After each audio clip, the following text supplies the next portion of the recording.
A short pause of mutual thoughtfulness succeeded. Willoughby, first rousing himself, broke it thus. "Well, let me make haste and be gone. Your sister is certainly better, certainly out of danger." "We are assured of it." "Your poor mother, too, doting on Marianne."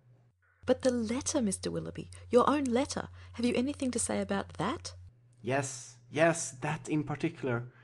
Your sister wrote to me again, you know, the very next morning. You saw what she said. I was breakfasting at the Ellisons, and her letter, with some others, was brought to me there from my lodgings. It happened to catch Sophia's eyes before it caught mine, and its size, the elegance of the paper, the handwriting altogether immediately gave her a suspicion.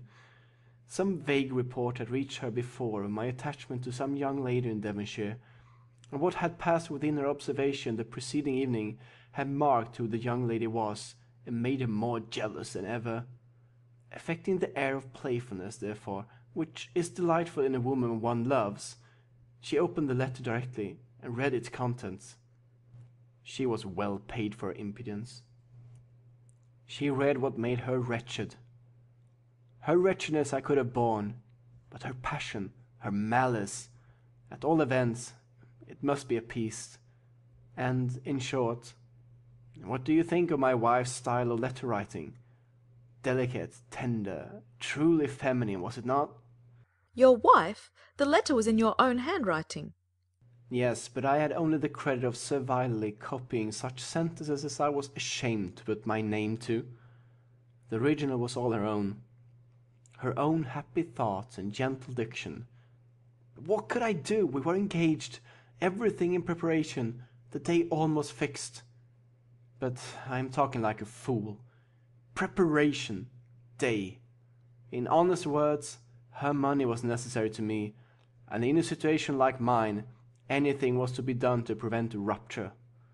And after all, what did it signify to my character and the opinion of Marianne and her friends? In what language my answer was couched? It must have been only to one end. My business was to declare myself a scoundrel, and whether I did it with a bow or a bluster was of little importance. I am ruined for ever in their opinion, said I to myself. I am shut out for ever from their society. They already think me an unprincipled fellow. This letter will only make them think me a blackguard one. Such were my reasonings, as, in a sort of desperate carelessness, I copied my wife's words, and parted with the last relics of Marianne. Her 3 notes, unluckily they were all in my pocket-book, where I should have denied their existence, and hoarded them forever. I was forced to put them up, and could not even kiss them. And the lock of hair, that too I had always carried about me in the same pocket-book, which was now searched by Madam with the most ingratiating virulence. The dear lock, every memento was torn from me. "You are very wrong, Mr. Willoughby, very blamable," said Eleanor, while her voice, in spite of herself, betrayed her compassionate emotion. "You ought not to speak in this way, either of Mrs. Willoughby or my sister. You had made your own choice. It was not forced on you. Your wife has a claim to your politeness, to your respect at least. She must be attached to you, or she would not have married you. To treat her with unkindness, to speak of her slightingly, is no atonement to Marianne, nor can I suppose it a relief to your own conscience." Do not talk to me of my wife, said he with a heavy sigh. She does not deserve your compassion. She knew I had no regard for her when we married. Well, married we were, and came down to Combe Magna to be happy, and afterwards returned to town to be gay. And now, do you pity me, Miss Dashwood, or have I said all this to no purpose? Am I, be it only 1 degree, am I less guilty in your opinion than I was before? My intentions were not always wrong. Have I explained away any part of my guilt? "Yes, you certainly have removed something, a little. You have proved yourself, on the whole, less faulty than I had believed you. You have proved your heart less wicked, much less wicked. But I hardly know, the misery that you have inflicted, I hardly know what could have made it worse." Will you repeat to your sister when she is recovered what I have been telling you? Let me be a little lightened too in her opinion as well as in yours. You tell me that she has forgiven me already. Let me be able to fancy that a better knowledge of my heart and of my present feelings will draw from her a more spontaneous, more natural, more gentle, less dignified forgiveness. Tell her of my misery and my penitence. Tell her that my heart was never inconstant to her, and if you will, that at this moment she is dearer to me than ever. I will tell her all that is necessary to what may comparatively be called your justification, but you have not explained to me the particular reason of your coming now, nor how you heard of her illness. Last night, in Drury Lane lobby, I ran against Sir John Middleton, and when he saw who I was, for the first time these 2 months, he spoke to me. That he had cut me ever since my marriage, I had seen without surprise or resentment. Now, however, his good-natured, honest, stupid soul, full of indignation against me and concern for your sister, could not resist the temptation of telling me what he knew ought to, though probably he did not think it would, vex me horridly. As bluntly as he could speak it, therefore, he told me that Marianne Dashwood was dying of a putrid fever at Cleveland. A letter that morning received from Mrs. Jennings declared her danger most imminent. The Palmers are all gone off in a fright.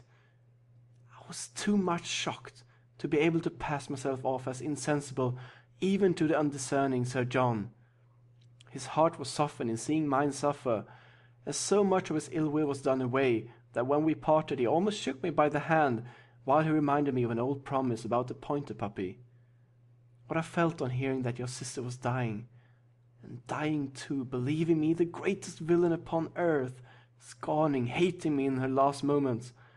For how could I tell what horrid projects might not have been imputed? One person I was sure would represent me as capable of anything. What I felt was dreadful. My resolution was soon made, and at 8 o'clock this morning I was in my carriage. Now you know all. Eleanor made no answer. Her thoughts were silently fixed on the irreparable injury which too early an independence and its consequent habits of idleness, dissipation, and luxury had made in the mind, the character, the happiness of a man who, to every advantage of person and talents, united a disposition naturally open and honest, and a feeling, affectionate temper. The world had made him extravagant and vain. Extravagance and vanity had made him cold-hearted and selfish. Vanity, while seeking its own guilty triumph at the expense of another, had involved him in a real attachment, which extravagance, or at least its offspring, necessity, had required to be sacrificed. Each faulty propensity in leading him to evil had led him likewise to punishment. The attachment from which, against honour, against feeling, against every better interest he had outwardly torn himself, now, when no longer allowable, governed every thought, and the connection, for the sake of which he had, with little scruple, left her sister to misery, was likely to prove a source of unhappiness to himself of a far more incurable nature. From a reverie of this kind she was recalled at the end of some minutes by Willoughby, who, rousing himself from a reverie at least equally painful, started up in preparation for going, and said, "There is no use in staying here. I must be off." Are you going back to town? "No, to Com Magna. I have business there, from thence to town in a day or two. Goodbye."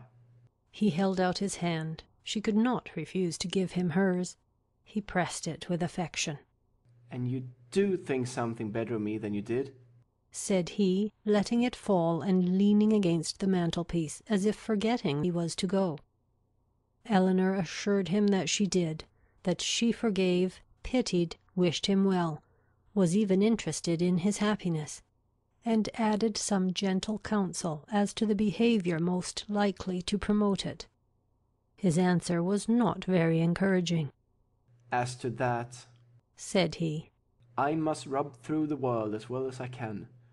Domestic happiness is out of the question. If, however, I am allowed to think that you and yours feel an interest in my fate and actions, it may be the means. It may put me on my guard. At least, it may be something to live for. Marianne, to be sure, is lost to me forever. Were I even by any blessed chance at liberty again—" Eleanor stopped him with a reproof. "Well," he replied, "once more, good-bye. I shall now go away and live in dread of one event." What do you mean? "Your sister's marriage." You are very wrong. She can never be more lost to you than she is now. "But she will be gained by someone else. And if that someone should be the very he whom, of all others, I could least bear— But I will not stay to rob myself of all your compassionate goodwill, by shewing that where I am most injured I can least forgive. Good-bye. God bless you." and with these words he almost ran out of the room.